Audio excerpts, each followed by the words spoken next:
Hey everybody, welcome to Roll For It. It's a fast-paced Dungeons & Dragons podcast featuring random monsters and epic adventures. Each episode, we will roll for it, using the dice to randomly select which monster we face out of our list of 100 options. Even our DM won't know what comes next. But that won't keep the story from progressing. Every monster becomes part of a continuous journey that pushes our characters to grow together as they grow stronger. We'll be leveling up every episode, so our characters will get very powerful very fast as we approach the final boss. So whether you're brand new to the game or a true D&D veteran, thank you for tuning in to Roll For It Season 2. Can you guys actually introduce yourselves to the audience real quick? Hey everybody, I'm Colleen, and I play a turtle named Gram. She is a cleric of the nature goddess Eldaith. She's a lover, not a fighter, but her trusty frying pan will serve a good whooping if she really needs to give it. What's up, everybody? My name is Andrew, and my character's name is Eric. He's a Githzerai. For 20 years, Eric trained with shadow monks, but now is his time to return to the city and fight for the good of its people. Hey listeners, I'm Kendall, and my character is a super tough, ambitious young half-orc named Zula. She's muscular and wields a huge, fancy great axe. And I'm Jake. I'm the Dungeon Master, so I'm controlling all the non-player characters and randomly determined monsters. So when we last met, hoping to finish this fight at last, you delve deep into the lair. So you see the familiar blue glow of Lakula Aura. What? We're gonna plug in Kelsey's mic because Kelsey is playing Diadora. It's her. Give me the idol. You cannot have it! You see her taking the shape of a stench cow. I can't. I fight on the tip of my hooves. Right in the jaw. Swing at her legs. Shit. Grab the idol. Yeah, grab it. As you reach the pedestal, the idol pulls as if pulled by a magnet. Interesting. The waters surrounding the pedestal, it's closing in. I'm gonna make a really quick appeal to Eric. If we take this idol, Sacrifice some for the greater good. It's not for the greater good. and I say, I tried, and then I'm gonna hoof him backwards into the water that's closing in. Oh my god. Oh, well, welcome back, everyone. You struck for 9 bludgeoning damage in your chest. Oh my god. And when you disappear into the water, you're going to take 18 necrotic damage. You splash in the water and you see your mother's face. She's scolding you for something. What did I do? You can tell she's actually trying not to laugh behind this stern look. And you look down and you see that you're a toddler and you're completely covered in mud. For the greater mud. I'm sorry. Sorry, Mom. So Gran, when you see the idol placed back in the pedestal, you suddenly feel as though it's connected to you, and you feel this warmth in your chest as it starts to glow. That's nice. And you see Eric just struggling to slowly swim his way back. It's all gonna be okay. Theodora looks at you and like, is it? Not for you. Time for a milkshake. And I cast Guiding Bolt on her. So roll your dams. Graham, rolling the Radiant, damn. 22. Damage. Damn it. Grammage, man. Grammage. Grammage. Grammage. You raise your arms to the sky and this light exits from your hands, spotlighting onto Diadora. Diadora, you're very hurt and glowing in this light that's going to guide the others to strike you. Yeah, they can see really well now. All right, so Eric, you are up. Could I do anything while I'm in there? You can make an athletics check just to try and swim your way back, or, just go for a ride, whatever you want to do. No, I'll try to Lazy River. Yeah. Okay, so it's going to take you a while to paddle your way out of here, so you take 7 necrotic damage, and then you gasp for air as you reach onto the wet stone and roll your way down on the ground. You're laying on your back. It's still your turn, though. I look up and I see Diadora. I say, God damn you. Take out some daggers. throw a couple daggers. You just stay on your butt. One is a nat 1, the other one is 23. If I roll a 1, your nat 1 is going to hit Gram. If I roll a 4, it's going to hit Zula. Anything else, it'll just miss. Please. So your critical fail, it just splashes into the water near Zula's face. But your other dagger sticks into Theodora's chest. I'm just going to press that mechanism in my great axe to make it 2 hand axes and just stand my ground. So you just cut off the lane between Diadora and the pedestal, Mm-hmm. and you ready your action then? Mm-hmm. There's this loud, thunderous sound of water just rushing all around you guys. I feel like I've been evading disaster for so long, and it's like finally Upon you. there's this moment I'm deciding whether just to sit there and cry and let the waves wash over. Very emotional. I'm exhausted, but then I just like and with all 4 legs charge as fast as I can towards Zula, hit her in the chest. Like I'm not even seeing Zula though. My eyes are 100% on the idol. All right, so Zula, make a strength saving throw with disadvantage. 24. She basically rams you aside, but you don't lose your footing. You take 19 bludgeoning damage. God. Theodora, she's backed all the way up against this pedestal. Pinned is just a person between you and this idol. I guess I underestimated you, little green thing. Not so little green thing. Zula's pretty big. Then I'm gonna knock her in the face with one hoof to try and push her to the side. So really quickly, this giant hoof comes flying at you, and you duck right under it, and it passes you. And she just spits some blood to the side and holds up her 2 axes. Zula, give me the idol, and I will make sure that everyone knows it was you that saved the Guardians. No one will ever question the worth of Zula again. Whatever you're saying to me, I will protect this with my life. Move! The waters rush back in. There's about 10 feet now on either side of this pedestal. You guys' path is completely gone. Grim, you realize that you've left your pan behind, and it's just whipped up into the whirlwind and starts floating around with all these bodies that are tornadoing around at this point. Eldaith, I've always had faith in you, even when I only had this spell. And I cast Sacred Flame on this cow. Oh. Diadora, make a saving throw. Ooh, she does really well. It's been a long time since you cast that Sacred Flame. Well, yes, it has been a while, hasn't it, Eldaith? Diadora, you feel like this little singe on your shoulder. You look back towards Gram, and she's casting Sacred Flame on you, but it just fizzles out. You lock eyes with her. I just say, if the real Eldaith is good, there's still time to know her. And I look at her almost as if I was considering it at this point. I think I'm just exhausted, but not from the fighting, just from hiding things for 20 years or whatever. Gram extends her hand out to you.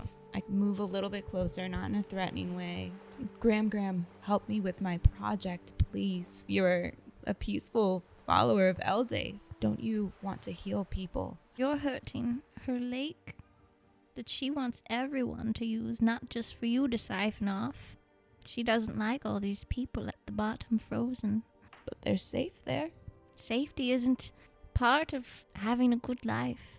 Love is, and being good. I see like some adventurers kind of floating by, and I extend my hoof slowly towards her My claw. turtle hand, yeah, with claws. It's like the cutest version of that painting with Yeah. David and God like holding out their fingers. She smells so bad. I hold my breath. So Diadora takes your hand. Oh. Yeah. Gram. Her grip is like, well, I guess she There's doesn't no have much grip. for grip.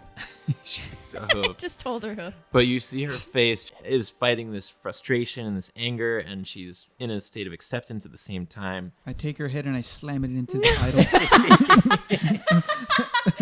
Gram just like reaches out her other hand that's not holding this hoof and just goes, hold my hand. I really want to kill this guy. I take Gram's hand. I extend mine out for Zulu. Okay, I'm gonna take his hand, but I'm gonna put my other hand on the idol and not you. Not you, Diadora. I like put my hand out to hold her hand. She doesn't take it, and I do one of those where you like brush your hair back because someone didn't high five you. So the 4 of you are linked together, and these waters are touching at your backs, and this bright light is coming from the idol, and it's blinding you. You can't see anything, and then the water crashes in over you, and you all black out.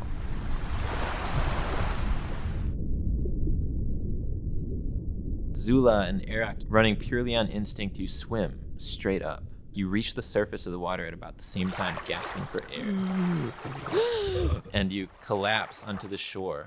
You're on the side of the Lacula Ora Monastery. You notice that your wounds are completely healed. And you also notice that you're the only two here. Where's Graham? Where's the cow? Graham? Erok. And you turn and you see the shadow monks lined up on the shore. They rush to help the two of you to your feet. We saw Diadora down there. We were fighting with her. We found the idol, and we placed it on the pedestal down there. Diadora. And you glance back at the lake, and she's standing there. She's a regular woman standing about knee-deep in the water. And Grudak sees her, and I run up and I give him a big hug. I'm just shaking my head like... until you see a man float to the surface of the water. The cool air seems to wake him from a deep slumber. Not far behind him is a heavily armored dwarf woman that you saw frozen in the water not too long ago. And then there's another human and a halfling. The monks at this point have gathered around and are starting to help people out of the water. And the crowd grows larger and larger, like there's dozens of people coming out of this water.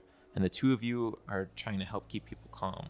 And a powerful voice booms over the rest and silences them for a moment.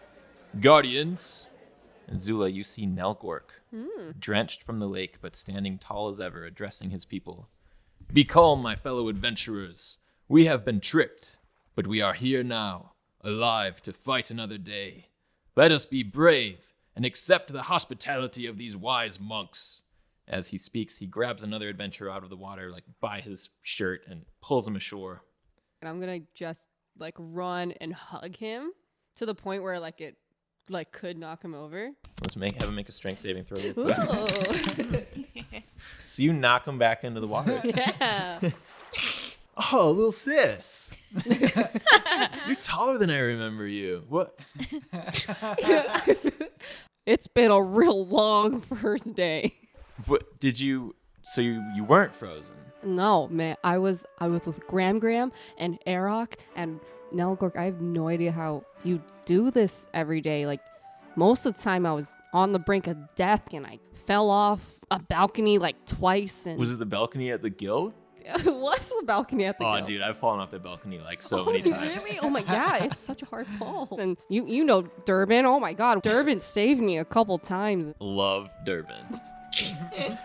Yeah, I love Durbin too. I hated it at first, and he really helps. And we saved everyone.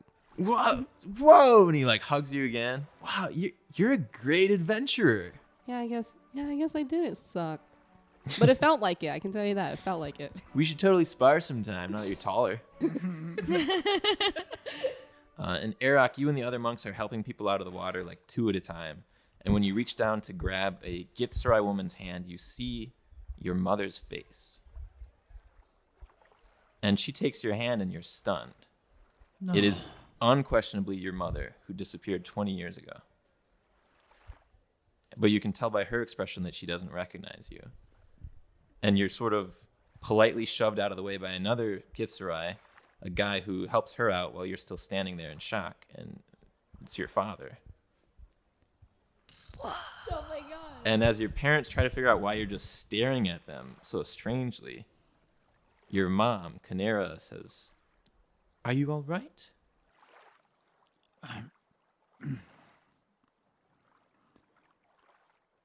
I'm your son. Your father, he takes a second and he says, "Erok? Father. Erok?" And she hugs you, and you realize they can't be more than a few years older than you at this point. And they tell you about their years as guardians fighting for good, always worried that they wouldn't come home to you. And they tell you about how they were captured 20 years ago and forced into these waters with the rest of the guardians. And you tell them all about how you were rescued by the monks and about your mission. That's crazy. Getting honestly a little emotional, isn't it? Aww. When you were taken away, a man found me, Grudak, and trained me. I was given a mission to do good. To be quite honest, I'm not even sure what that all really means. You look over at Grudak and Diadora are still sort of just like hugging it out. Diadora's like in tears. Grudak, I'm sorry. It's been one hell of a journey. But to see you, it it makes it all worthwhile. And your father, Aaron, looks at you in disbelief, and he gestures around at all the people, all the guardians that you rescued. Look around you. You did this. You did good. You did good, Eric. Well, I got what I wanted.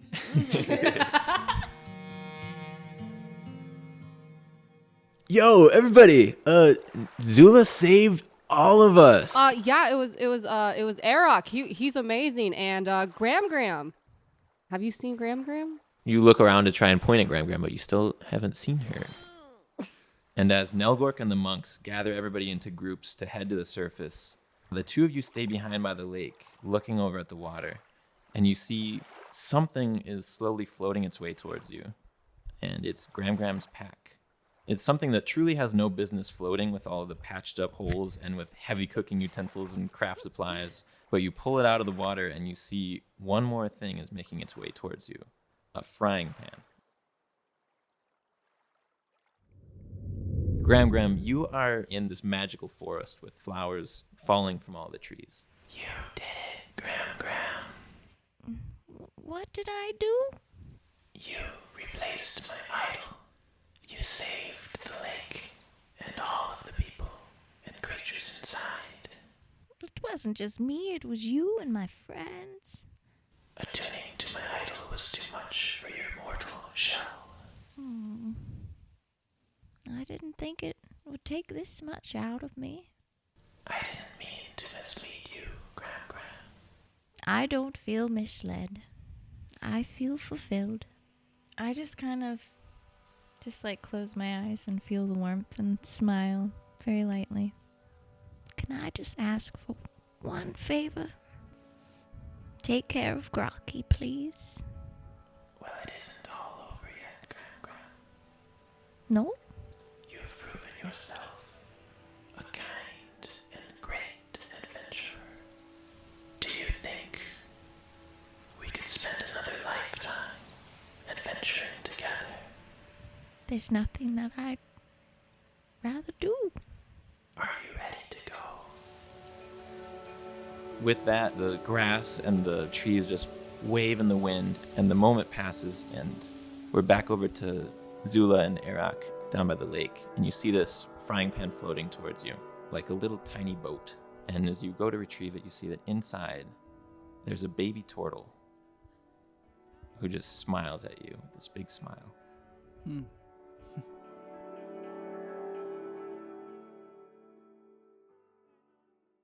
3 months later. What's up, everybody?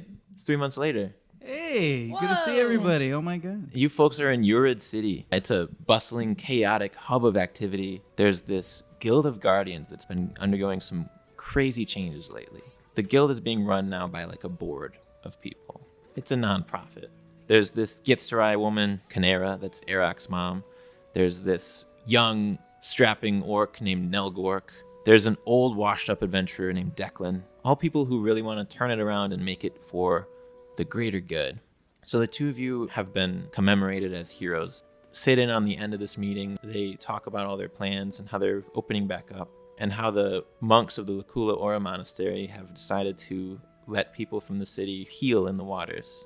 And Eric, you know that Diadora is down in the monastery under the close eye of Grudak. And she's also been training to steady her mind and clear her conscience. And the board, they decide to do the new pledge of the Guild of Guardians. You guys remember the pledge of the Guild of Guardians? You can't trust us with this. We, the Guardians, pledge To do our best. For the greater good. Yeah, I guess for the greater good. Not for ourselves, but for the hood. the... Not for ourselves, But but for for the the hood. hood. All right, so everybody We the Guardians. We the Guardians. pledge to do our best. for the the greater good. not for for ourselves. Else, But but for for the hood. You guys exit the building. Wait, I wasn't there. No, but your memory Okay, was. got it. You've got a nice commemorative statue of Oh. Gram. It's built on the place where Zula slammed into the ground 3 times. Yeah, It's covering that up. makes sense. And then her frying pan is just being held by it. Yeah. As you walk out of this guild, you see a familiar face, Zula. Dad! Zula! Yeah, your stepfather, he dismounts his Pegasus, but he's had a Pegasus for a while. It's not like a big deal. It's like everybody's dad has a Pegasus. I've heard amazing things about what you and Nelgork have been up to and the Guardians. Yeah, we made a pledge. You did. You kids always liked your art. Nelgork walks down. Nelgork's like, oh, Dad, what's up? Nelgork, Castle Viahara is in trouble, and I need you to help me.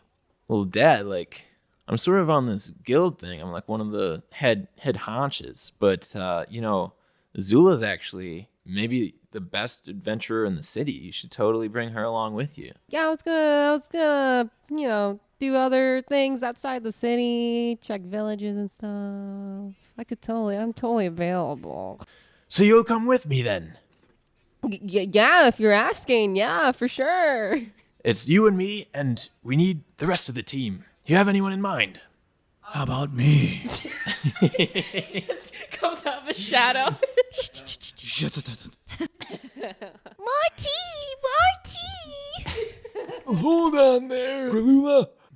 Just the ones I was looking to see. You guys look down the steps and you see little Gram is now a small child. Like, she's grown up so fast. Waddling up the stairs with Grocky trying to keep up behind him. I was having some tea with Gralula here, and I swear I dozed off, and I was dreaming of the other Gralula, the one that was bigger.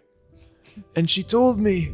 Well, Grocky, I'm sorry to say that I used up the rest of my time to do good.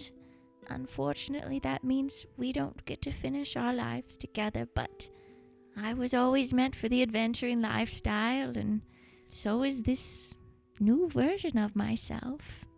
Gralula, can you stay for a bit longer? Only for one cup of tea. Perfect. Well, I thought about it, and little Gralula is more adventurous than I can be at my age. And She runs up to them and goes, Teacup! What's that? Teacup! Could you take her on an adventure with you? Little girl Lula. Do you still have your pan? Big Z! Is that what you call your pan? No, you! Oh, it's me. Oh, I like it. I like this name. We'll totally take her off your hands. This is your team? And he takes you aside, Zula. That's a literal baby. Do you want to bring that on the adventure? You baby. And a giant frying pan shows up that's sparkling purple and just spanks him on his bottom. Yeah, she still has her pan. She's fine. Bang and boom! Well, we'll keep an eye on her, he says to Grocky. Oh, Miss Grocky. Now, Gralula, have fun and be safe, and I'll see you when you come back through town. Okay. One more thing before you go. And he pulls out a thing covered in wrapping paper. And it's heavy and big, and he says, Happy birthday, Gralula. Oh. And opens it. It is a big egg-shaped rock. Too big. Where'd it go? Just hold on to it. I'm sure it'll pay off. Yeah, and then I'll just take the egg and I'll put it in Durbin's pack. Oh, big donkey. Up on donkey. Oh, yeah, you want to be on Durbin? You guys start to head off on this adventure to Castle Viahara with this optimism and this level 10 power and this confidence. And you just hear, see you soon. Yeah, fuck you. The end. Thank you, everybody, for listening to season 2 of Roll For It. We hope you had a good time. I did. It was. Are you more asking us or the emotional. audience? Oh, I was asking the audience, but you can tell us too. I'm not glad Gram died, but it was kind of cool when like everyone else is coming out of the water and I'm like, Gram's not coming out. And I'm like, it's perfect. I'm going to call you Little Lula. We did not kill the last Yeah. monster. We killed every monster up until the last that's one. crazy. Redemption. Anybody want to say anything to our loyal listeners? Thank you guys so much for listening. It really means a lot to all of us for all your support, especially to everyone who made it here to episode 10. You guys are amazing. She said it all. Thank you guys for listening. I hope you guys enjoyed it just even like 10% as much as I enjoyed being a part of it. You guys did an awesome job, and I'm so glad that the team came together as a team. See you folks next time.